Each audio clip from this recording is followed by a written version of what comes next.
Sri Lanka, where the newly elected President Ranil Wickremesinghe has unveiled his new 25-year-long plan, and he has done this to cut public debt. The Lankan government is also, interestingly, under Ranil Wickremesinghe, cracking down on protesters who, remember, have led the demonstrations that have led to weeks of standoff with the government and also toppled the former strongman president of Sri Lanka, Gotabaya Rajapaksa, who had to flee from the island nation. However, Ranil Wickremesinghe has now declared a state of emergency, and he did this as soon as he took charge, and has since then made it pretty hard for protesters to in fact gather and organize a protest against his administration. The government has arrested several demonstration leaders and has also issued travel bans and has ordered the remaining protesters to immediately clear out from the last remaining protest sites. And also in the latest, the government has arrested one of the key organizers, STALIN, who is said to be a leader of the teachers' union in Sri Lanka. And according to local media reports, STALIN was arrested for conducting a protest that reportedly violated a court order. The police has also arrested a key Gotha Go Home activist, MAHANAMA THERO, who is a key Buddhist monk in Sri Lanka, and he was at the forefront of this movement.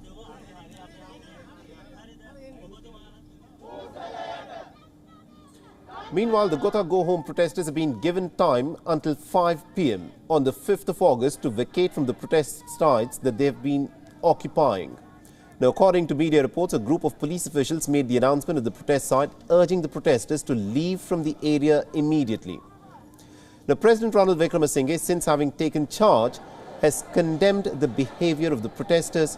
In fact, he's gone on to call some of these protesters as fascists, and has now pledged that the authorities will take strict action against those who occupied government buildings, including the presidential secretariat and also the presidential palace that was stormed by the protesters last month, which resulted in Gotabaya Rajapaksa fleeing from the country. Now, immediately after taking oath as the president of Sri Lanka, Ranil Wickremesinghe sent police for a violent pre-dawn raid on the protest site on the 22nd of July. The authorities then cleared the tents around the presidential palace. And about 50 of the protesters were in fact injured in their confrontation with the police. The activists claim that the timing of the raid proves that the new president is actually now flexing his muscles and is trying to punish the protesters for showing dissent.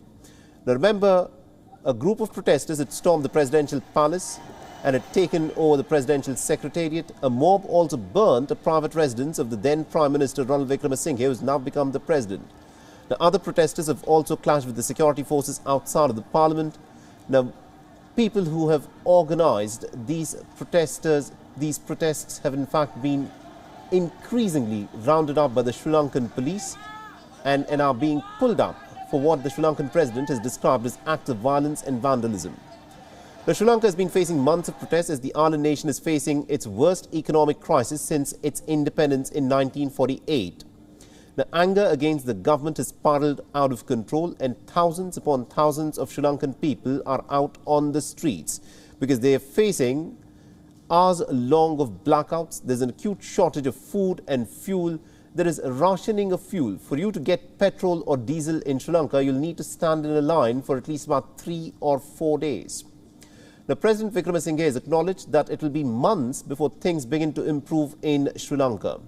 The country at this point of time is looking for some aid, either from its allies or from the IMF. But at this point of time, the IMF is also playing hardball with Sri Lanka, and things do not look like they are likely to improve in the immediate coming weeks in the island nation.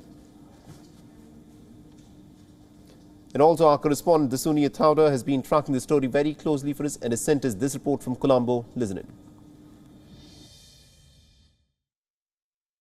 The arrest of several key activists from the main protest site near the presidential secretariat has raised alarm amongst the public as well as that of experts who feel that this might not be necessary and at times even unlawful, provided that the police yesterday did inform all protesters who are currently residing near the goal-faced premises to vacate that premise by 5 p.m. on Friday, which is 2 days away. Also yesterday, President Wickremesinghe was seen saying that he will be safeguarding the right to peaceful protest while taking strict action against anyone who will be involved in violence and rioting. Stay with WION as we track the very latest from here in Sri Lanka. Reporting for WION World is one from Colombo. I'm Dasunia Powder. WION is now available in your country. Download the app now and get all the news on the move.